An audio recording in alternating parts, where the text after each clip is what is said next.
देखिए जीरा पड़त भैया,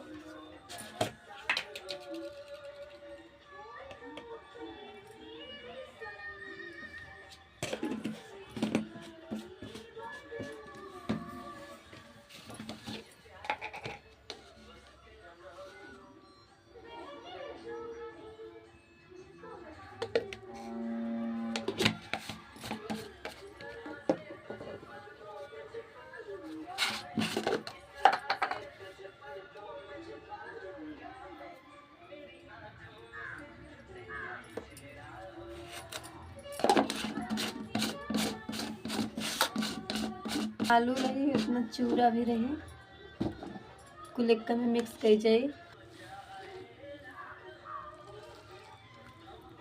ये धनिया मिर्च है, लहसुन स्वाद अनुसार।